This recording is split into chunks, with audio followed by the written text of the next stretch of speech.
Radio Bypass, bringing you rock and roll music that deserves to be heard. Discover new bands. Here's some old favorites on Radio Bypass. Hey, Radio Bypass. Today we are very happy to be joined once again by two of our favorite metal dudes, Parker and Leo from Wings of Steel. It's been a little over a year since we last chatted, and today we're going to catch up with the boys and see what's been happening the last year or so. How you doing, Leo and Parker? Doing good, man. It's good to be back here with you. Mm-hmm. Good to have you back. I'm very happy to see you guys again, and very happy to see. I kind of try to keep tabs on what you guys got going on as best I can. And I know since we last talked, you guys have definitely gotten out there and gotten to do some shows. I know you got a lot of shows on the horizon for next year, for 2025. So I just thought you could bring us up to speed. What's been happening since last we talked? Yeah, well, we did a pretty successful European tour, which I think, exceeded any expectations that we had going in, because we largely did all those bookings ourselves. Right. And yeah, we had some cool festival opportunities, and we based the entire tour around that pretty much. And went out there and again was blown away by the amount of the response that we got. The headline shows, we did 2 shows in France, we did 1 in Belgium, and we did a bunch in Germany. And yeah, the response overall was just absolutely terrific. Yeah, I mean it was really awesome, because especially for us going into that, we'd only played 3 live shows as Wings of Steel, so to finally get to not only share that with with our fans, but also to do it was just it's the best. It's really you can't compare it. So that was a lot of new people that weren't aware of you are now because of that. Absolutely. And in light of that, we found some new guys who's working with us in the band now too, which is great. So we have a bass player from Belgium now by the name of Matthew Trobeck, and a drummer from Germany by the name of Marcel Binder. Yeah, it's been working out really well. Yeah, I mean they were great. We basically we needed to find a new bass player and drummer for the tour, and we showed up a little bit before. I think we did like 3 or 4 rehearsals, something like that, and then we just went and got to it, and yeah, it was really cool. And the shows probably kept getting tighter as you went. That's absolutely right. Oh yeah. I mean, I think we did a pretty good job. I mean, even the first couple of shows were, definitely by the end of the tour, we could tell all right, it's totally locked. But even in the beginning too, it was it was still, everything was really good, and yeah. How many shows did you guys end up doing? We did 11, right? 11, yeah. So 4 festivals and then 7 headline shows. Yeah. So not too many, but well, it doesn't. I wish we did more. I can't wait to do more again. But it was a good first run, and we're planning on backing that up now with a lot more shows next time we head over. Right. And is that, I saw that you guys do have some things booked in 2025. Is that going to be your next round of European shows? Is all in 25, nothing more this year? Nothing more this year, but as of this interview, we've only announced 3 of those shows. There will be many more in Europe, and also we are planning to finally get to the U.S. next year. Yes. So we're working on all this stuff right now. It's it's a lot of work to put the stuff together, and it takes time, and you have to work all the details out. But yeah, we're definitely going to be getting out there a lot next year live, and hopefully being able to see, not just our fans in one country, but in more corners of the globe. Yeah. Yes. Well, you definitely need to do the U.S. because I know when I've played your music and after our last chat last year, I've had people ask me, do they ever play around here? No, not yet. So the desire is there to see you in our country as well. Yeah, and then hopefully, that's that time to build up now, so that when we actually do get out there, we'll have a good turn up too. Right. Well, you guys did recently release "Wings of Steel," the song, as a new single. I know it's from your original EP, but I imagine that got you a little more attention. It's such a great song.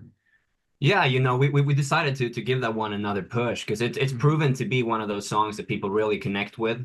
So we figured, let's throw some more force behind that one, let people become aware, and it's been working really well, Yeah. Yeah, I mean, really, it's the goal right now is after this phase after our last European tour, we have a lot of stuff in the works, so we figured this was a good opportunity for us to take some time to give that song some more exposure to help push that and set us up for all the stuff that we have coming up soon. Good, good. And can you share anything that's coming up soon? Yes, yes, Yeah, we can. So on the note of the European tour that we did recently, one of the shows that we played in France, in Lille, was actually recorded. And we had no idea it was being recorded when we played it, which is a kind of a fun little side note. But so we listened through that, and it turned out really great. So we picked a bunch of songs from that, and we're putting it together a live album right now. It's currently being mixed, so we're hoping to have that one out by the end of the year. Oh, that'll be excellent. That'll be excellent. Now I got to ask you, on your Facebook page, I had seen a clip that you guys posted of a Black Sabbath tune you guys were doing. Was that played during this show that got recorded? Because that was the little clip I saw was kick ass. Yeah, that was the exact show. That was the exact show that was actually recorded live. We won't say anything about which songs we chose for the live album, but it exists. Excellent. All right. But yeah, so there was if it doesn't appear on the album, I'm going to come knocking on your door and asking you to put it on a drive for me so I can hear the whole thing. Now we hope so, man. We hope to be back here and talking about it again. So. But yeah, so there's that coming up, and then we just talked about the touring stuff for next year, but also next year we are currently right now we're actually we're producing our third studio release as Wings of Steel. So that will also be coming out next year. Brand new album. So oh man, so we got a lot. So 25 is going to be a good Wings of Steel year. Oh man. Oh yeah. It's shaping up to be like that, yeah. Awesome. Well, that is fantastic. I'm so happy to hear that. And I'm so glad that you were warmly received, as you should be. I mean, you guys are so good. And and after we met the last time, I thought about you guys often and always thinking, man, I wish there was something I could do to help these guys get out there more. But you guys are so good. Not only are you good as musicians, but I mean, you guys are basically making this all happen on your own. I know you have a little bit of help now, but not much. And you guys are amazing that you're doing all this. And I assume the new records are all on your own too.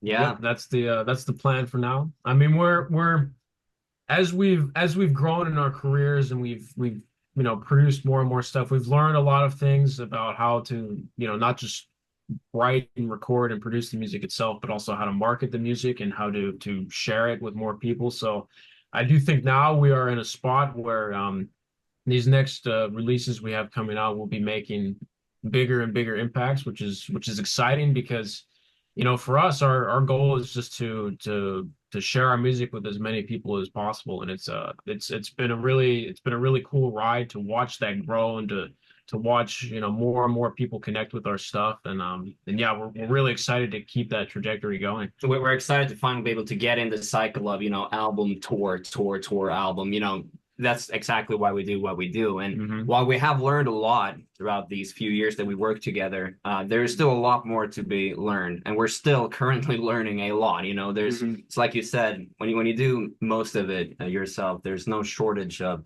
stuff that you got to deal with. So, but we make sure we get our sleep. So yeah, so it's all good. We're working out. Well, you guys, like I said, you just impressed me because I know how hard you guys have pounded away at this, and to see the trajectory you've been on thus far, I think is pretty amazing. And to me, it shows your dedication and your hard work. And I'm looking forward to seeing it pay off even more dividends for you guys as time goes on. Thank you very much, man. Yeah, of course.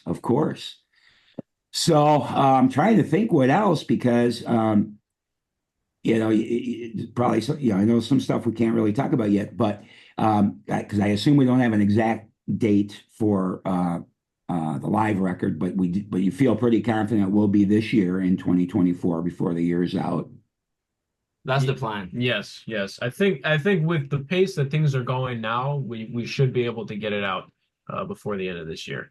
I mean, there's a lot of stuff like we're going to be producing. We're going to produce vinyls and all that, and I mean, really, out of all the things that you do to get a record ready, I mean, printing the vinyls itself is actually a thing that takes a lot of time, and then getting that all situated. We want to make it available for people not just in the U.S. but also in Europe and in other places as well. So it takes time to sort all that stuff out. But we're still very confident that we'll have this out by the end of the year. But good. It's a little bit easy. Yeah.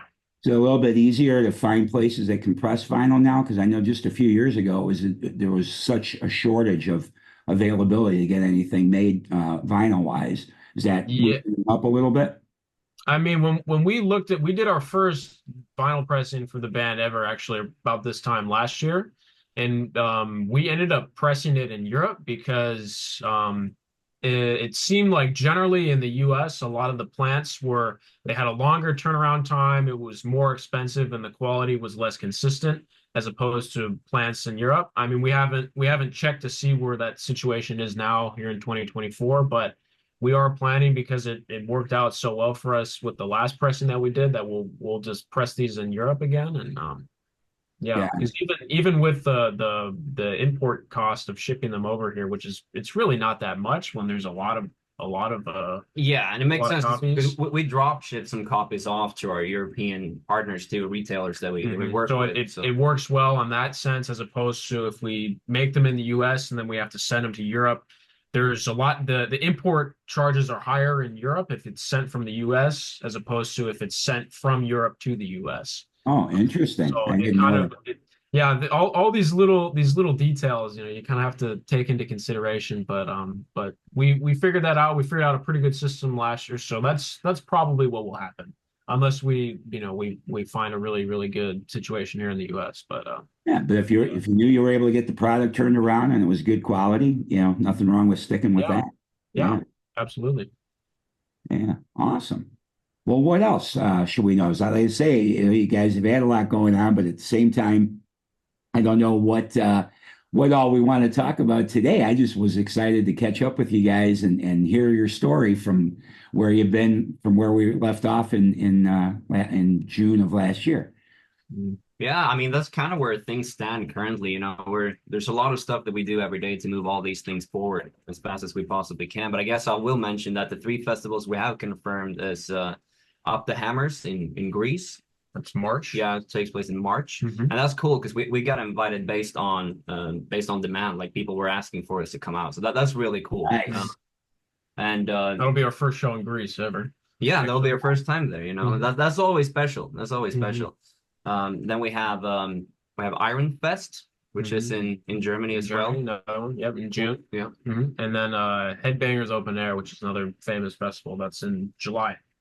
Also in Germany, yeah. But we're looking to there's some we won't say anything yet, but it's there's a lot of other corners of Europe that we did not reach on our tour last year that we will definitely be venturing out to on this next tour in 2025. It's the thing. It's the thing about this interview too. It's a little hard because there are so many things we would like to say, but we can't quite say without giving too much away, Well, we'll get together another time, again, when everything's new and out and all that. But like I said, I was just excited to just get a quick update from you guys and learn what's happening, because I want to continue to let people know about Wings of Steel. I do every chance I get.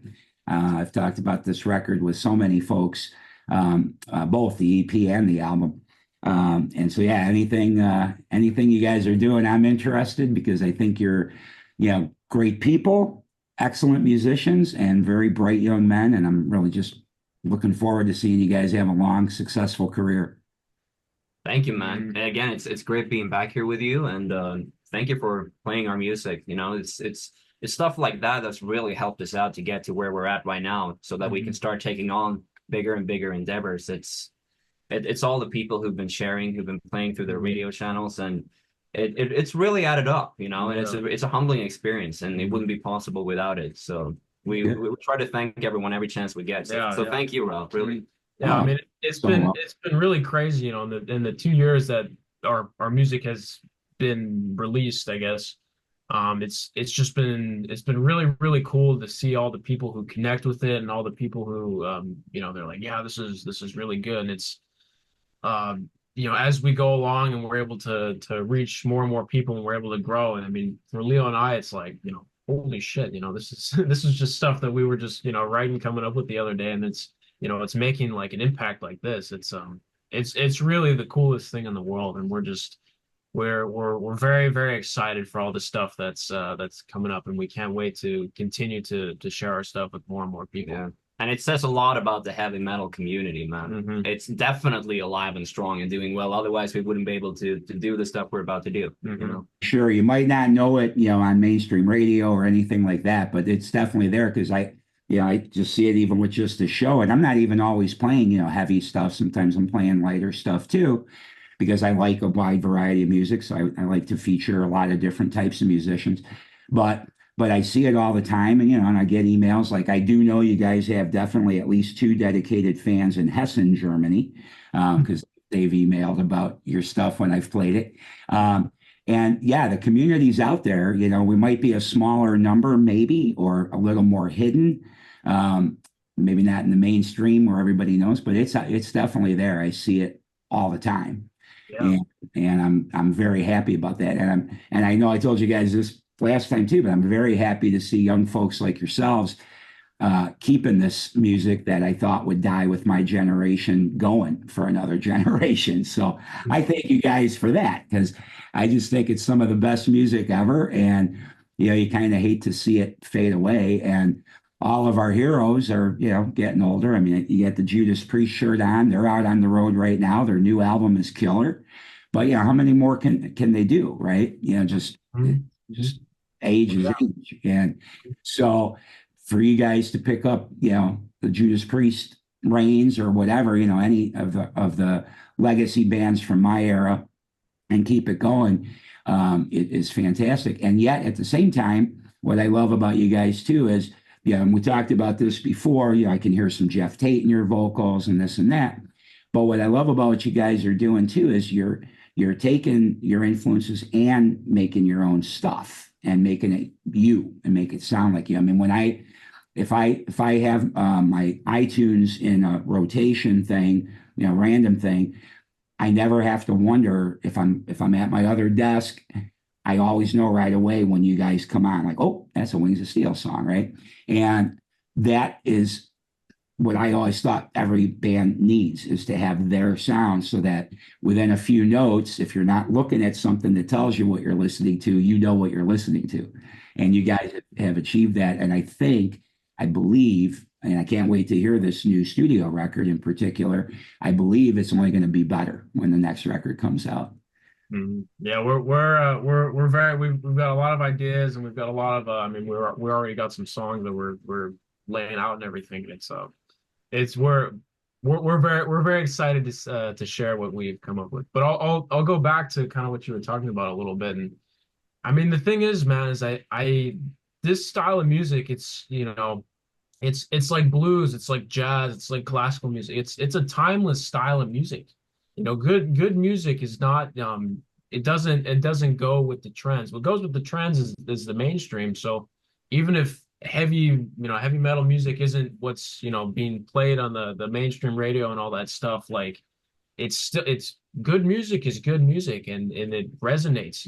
I mean, there's a reason why we still listen to people like Bach, and even, Brigham Moore. But you listen to Elvis and the Beatles, and this music has been around for, Bach's been around for hundreds of years. Beatles have been around for, decades. Like it's old music, but it's timeless and it's good. You can name countless artists like that. But Yeah, no, also you're right.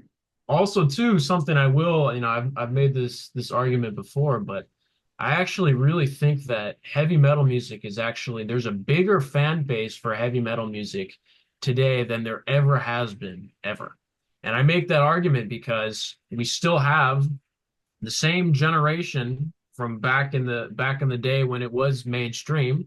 they're still around for the most part. And now we have a whole new generation where that was their parents and they got it from their parents, or they've picked it up from, listening to the Guitar Hero video games or whatever. Like it's crept its way into the next generation. So there's that. And then there's also the fact that, the internet came out, and because of the internet, now there's so many people in other corners of the world who wouldn't have known about this music, who now they do, and now there's fans of it. So I really do believe that, even though it's not mainstream, heavy metal music has a bigger fan base than it's ever had ever in history. And it has endless potential, I think it just becomes one of those things where it's up to everyone to open up to it, where in a sense that if you're going on tour and you're Judas Priest, you can take on a young new band as an opener. If you're the promoter of a big festival, sure, you got to, do what makes sense for your festival to be successful, but you got to also help out the heavy metal community, and if you guys like us, we got to do whatever we can do to succeed, but it's also our job to make sure that whenever we have an opener, like we give people chances wherever we can, and we try to make the heavy metal world a little better than what it was yesterday. Right. And something else I'll jump in with there too. It's I mean, you look at a band like, Led Zeppelin or Judas Priest. I mean, you can take, any of the great legacy bands that are out there, but they weren't necessarily like copying their influences like one for one directly. What they were doing is they were taking what was the music that was inspiring to them, and they were going and they were, saying that in their own way. And I think fundamentally that's what Leo and I are doing here.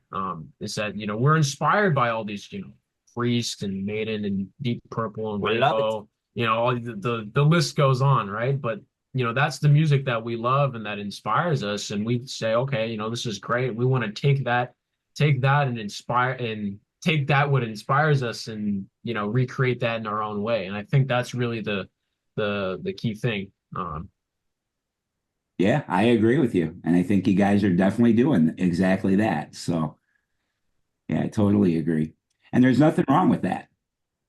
And I like what you said about, the heavy metal community trying to help each other out, because that's something that I always thought was important in the music world. And I saw it more with heavy metal bands than any other genre, where it was a little more like a family, and everybody does try to help one another out. And it's the same thing with the community of fans too. I mean, to me, my whole life, it's always been the most dedicated fans that I've seen. When I was young and Judas Priest was playing huge places back then, every single person there was just devoted to Priest or Metallica or whoever I would go see back in those days. And they were really into it. They were watching the show.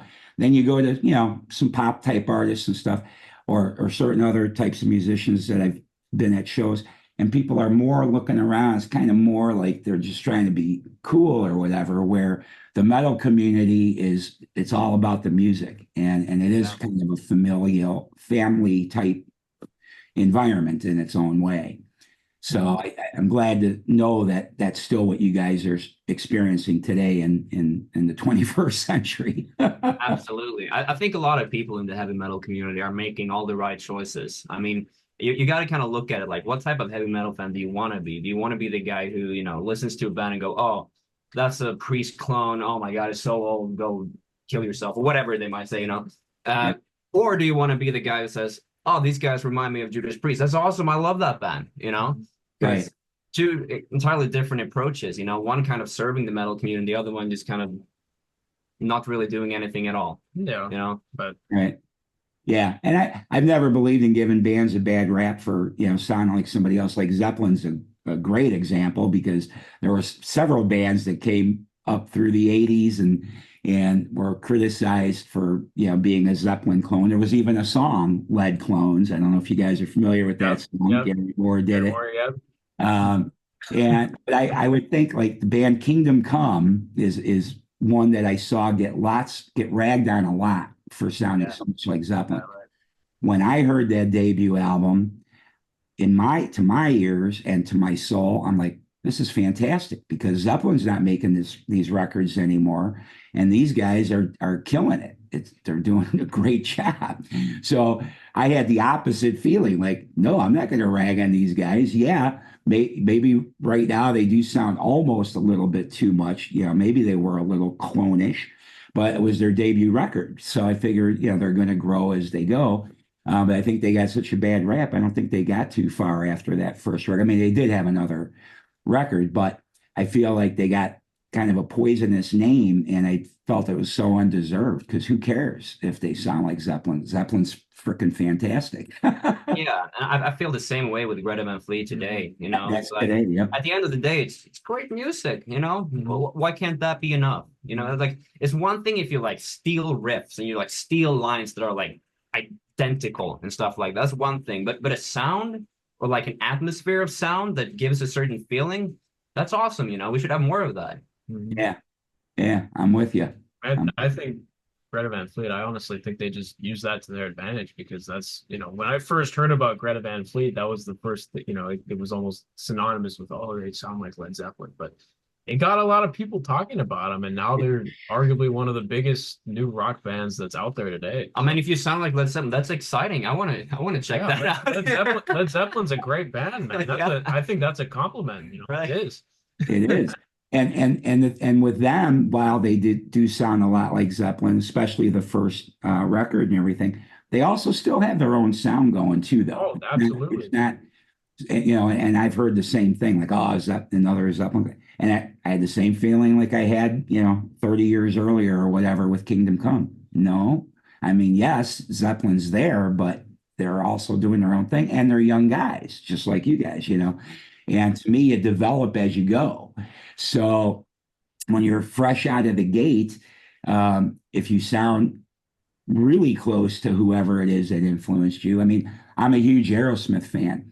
If a band came out today that somebody sounded just like Steven Tyler, I'd be ecstatic. I'd have no problem with that. But if it's young people, I also believe that it takes a bit to find your own sound. You're gung-ho for what excited you and what made you want to play to begin with. So maybe your first time out, you are going to sound a little bit more like whoever it is that you're excited about that influenced you. But give these bands time to develop too. And I think Greta Van Fleet has developed in that way. I think you listen to their last thing to their first thing, there's a difference there. I hear it, at least to my ears. So I mean, we've seen this kind of thing with many bands in the past too. I mean, look at the difference between Rock and Roller with Priest, the first album, then you look at Painkiller. It's a totally different. Gap.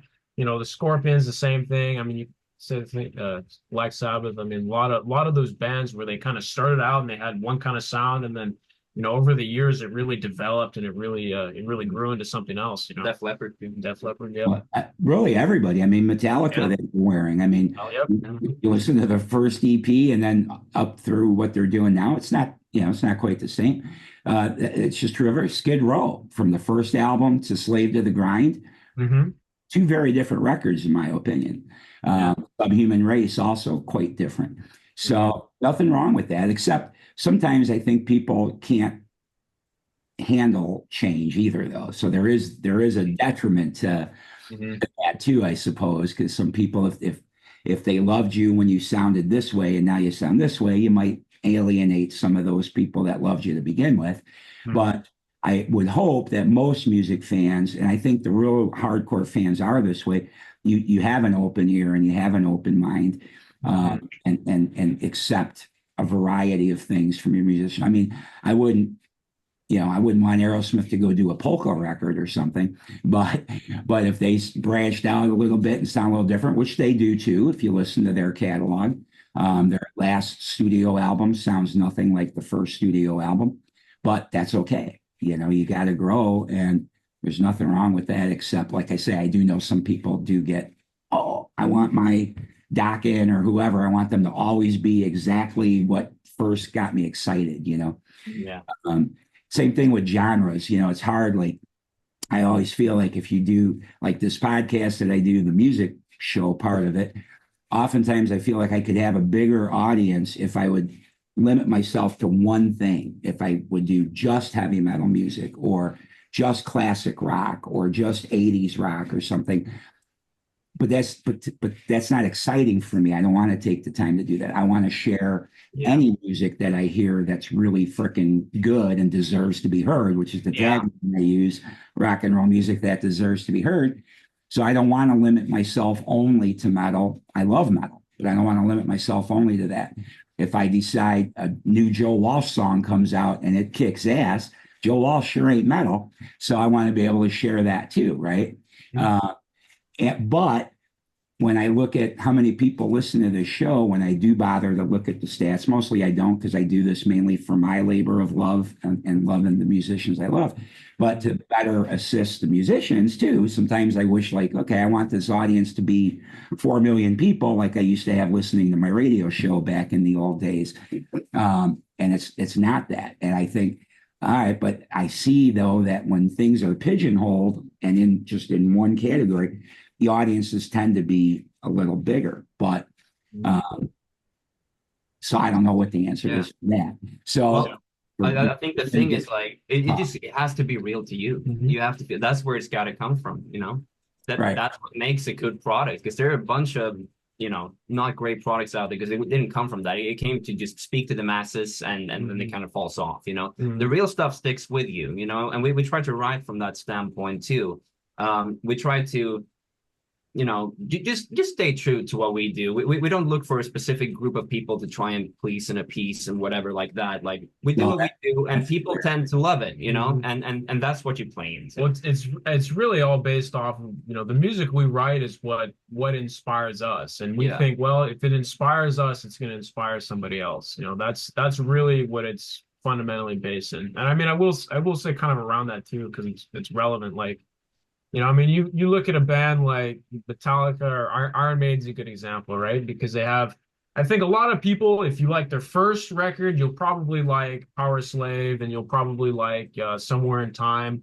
But then, later there's not a lot of people out there who like every single Maiden record, not just the stuff in the 80s, but also like the X Factor, like the Blaze Bayley albums, and like, right, because they went off and they did something that was very, very different from what they did. But I do also think too that, Maiden and also Metallica is a good example of this, where, they went through kind of an interesting, more experimental phase in the 90s. And I mean, sure, there's a lot of reasons why the industry was a totally different place, and whatever.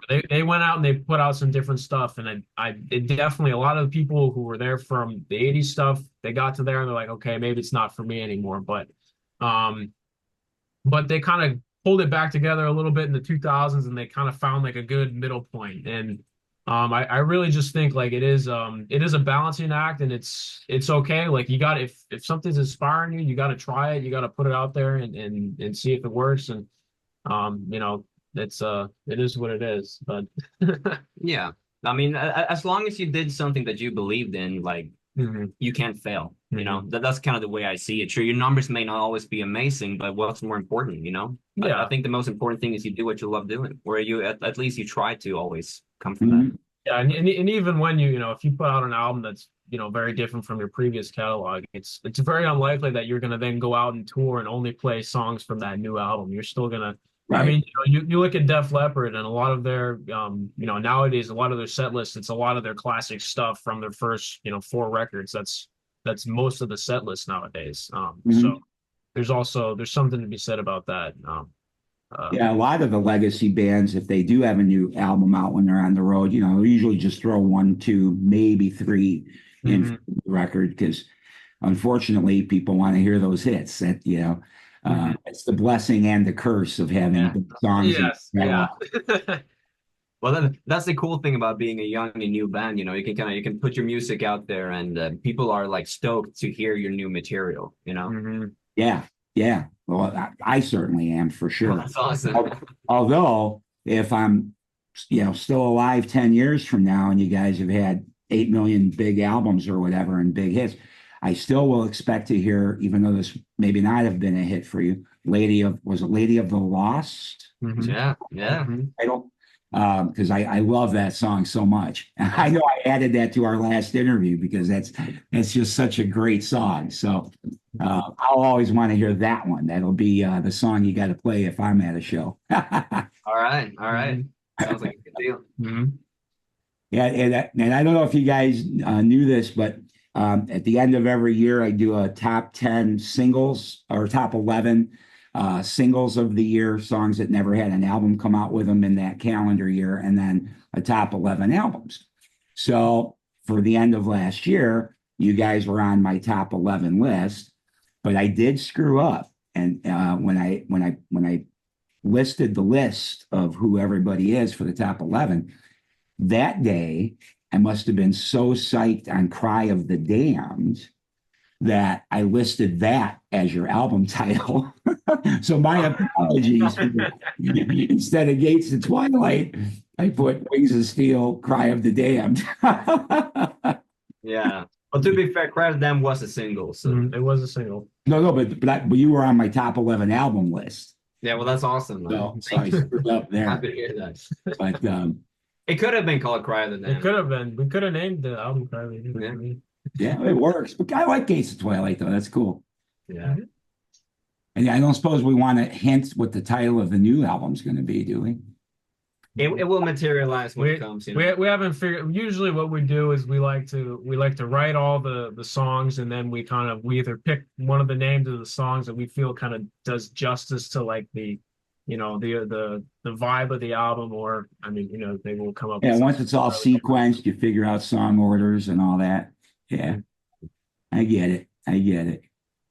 All right, guys. Well, I am so glad that everything's been going so well for you guys in this last year since we spoke. And everybody, Wings of Steel, follow them on Facebook and all the social media stuff. They have a website as well. Maybe you can go if you haven't already added the record to your collection. Maybe you can go get that and the EP, because I think you guys even have a combo now where you're selling the EP and the album together. So check, keep an eye on these guys. And Europe, you're going to be lucky in 2025, and hopefully the US will be lucky too. Hopefully. Yeah. And we'll catch up with you guys again when this new record comes out. And then I think what we'll do now, though, is since we're re-releasing Wings of Steel, the song, we're going to play that for everybody right now. All right, guys. Parker and Leo from Wings of Steel.